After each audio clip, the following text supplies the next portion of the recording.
dumako naman po tayo sa BIR mula syempre kay Commissioner June Lumagi. Una po sa lahat, sir, congratulations po sa buong BIR para sa Seal of Excellence na inyong natanggap. Ano po ba itong tatlong Seal of Excellence na ito at ano po ang kahalagahan sa mga pagkilalang ito, Commissioner? Well, ang tatlong Seal of Excellence na pinaghirapan ng ating mga empleyado ng BIR ay unang-una na dyan yung ISO certification na buong bansa yan, lahat ng regional offices, lahat ng mga district offices ay ang frontline services natin ay ISO certified. At pangalawa, yung sa civil service prime HRM maturity level ay nakamit din po natin yan. At panghuli, yung pangatlo, yung NPC Seal of Registration. Yan, napaka-importante niya natin. Yan ang pinapakita na committed ang BIR sa pag-improve ng serbisyo at ang ahensya ay dapat nag-i-improve sa bagong Pilipinas. Commissioner June, isa-isahin lang po natin ano ba ang kahalagahan ng pagkakaroon ng 100% nationwide ISO certification para sa mga serbisyo ng BIR? Unang-una, para sa BIR, ang pagiging ISO certified ng aming mga frontline services ay nangangahulugan na ang ating serbisyo ay sumusunod sa international standards of quality and efficiency. So, ito ay mararamdaman ng ating mga taxpayers dahil mas nagiging maganda at mabilis at efficient at transparent ang mga serbisyo ng BIR. Yan ang kinaganda ng ISO certified at transparent at lahat isa ang sinusunod, sinisigurado natin na sinusundan natin ang tamang proseso. According to international standards ngayon. Tama po. Yes. At ano naman po yung mga privilege ng BIR dahil sa inyong pagkamit nitong CSC Prime HRM Maturity Level 2 Accreditation? Ano po ang ibig sabihin nito?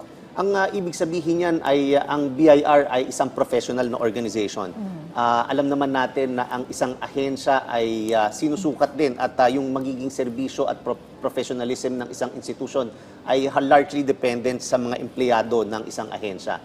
So sa pamamagitan nito, sinisigurado natin ang hiring process at ang mga promotion natin ay merit-based at pinapakita natin na dito nakasalalay ang pag-hire at pag-promote. So diyan mapapakita mas napapabilis ang hiring, mas napapaganda rin ang mga training sa mga ating mga empleyado. So kapag ito nakuha sa pamamagitan ng accreditation na to ay pinapakita rin na ang aming ahensya ay sinisigurado na ang na-hire lang dito ay mga maayos at talagang magagaling na mga tao, qualified na mga tao. In fact, meron din isang naging survey, ang BIR sa isang survey na ginawa ay nag-iisa ang BIR din doon na nasa top 100 employer ang BIR. Wow. Commissioner June, paano naman po nakakaapekto ang pagkilala ng National Privacy Commission sa BIR? Ano ba ang mga nakasaad sa Data Privacy Act at hinggil po dito? Unang-una, ang BIR, alam natin, ay nag-handle ng mga very sensitive information. In fact, nasa tax code natin yan na napaka-stricto ng mga impormasyon na hindi basta-basta ibinabahagi yan kahit sa ibang government agencies ay sinisikreto talaga yung mga impormasyon na mga datos na binibigay sa BIR. So, itong data privacy seal na registration natin, pinapakita dyan na ang BIR ay tapat sa tungkulin na pangalagaan ang impormasyon na nakukuha at sinasubmit ng ating mga kababayan sa BIR, lalo na nakikita rin natin minsan ang dalas natin nababalitaan na merong mga attacks sa mga iba't ibang government agencies, cyber attacks. At sinisigurado natin na inaalagaan natin ang mga impormasyon na yan at base rin sa Data Privacy Act, kailangan ang impormasyon na binibigay sa atin ng mga taxpayers ay protektado at gagamitin lamang sa mga legal at lehitimong mga dahilan. Okay. So ano naman sir ang mga susunod na hakbang ng BIR para po sa Expansion 2 at Expansion 3 nitong ISO certification? Marami pang mga iba't ibang serbisyo na magandang i-ISO certified para mas transparent ang proseso. Pero importante na dyan ay yung pagpatuloy na tinatawag na recertification dahil hindi naman ibig sabihin ng na-certify ka na, ISO certified ka na ay patuloy forever na itong certification na ito.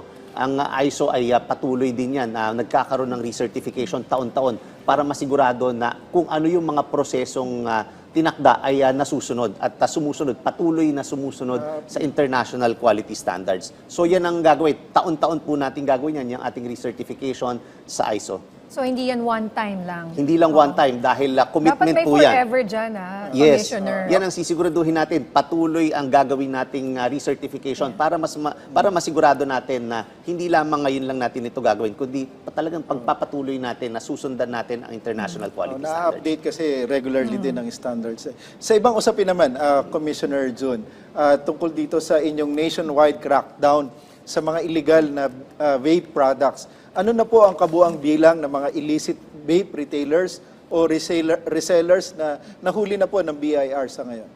Sa kamakailan itong ilang nakaraang linggo, nag-utos po tayo ng nationwide crackdown na trade sa mga vape stores dahil again nauna natin at sinasabay din natin yan sa mga importers at mga warehouse, nire-raid din natin yan.